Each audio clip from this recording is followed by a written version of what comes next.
सध्या बऱ्यापैकी बऱ्याच ठिकाणी खूप पाऊस पडत आहे, पण मुंबईला मात्र उन्हाळाच चालू आहे. मग ह्या अशा उन्हाळ्यामध्ये दूध कधीतरी हबकतं.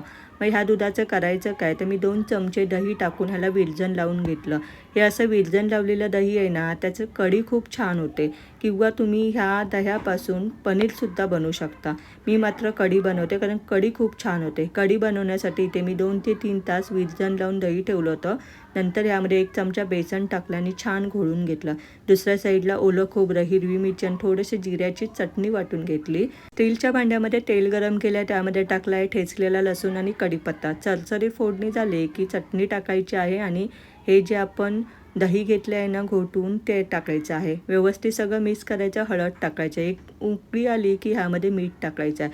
ही अशी कढी ना चवीला खूप छान लागते भाताबरोबर. मला तर मात्र ही अशीच ओरपायला आवडते. तुम्ही ह्या दुधाचं काय करता हे मला कमेंट करून नक्की सांगा. एन्जॉय.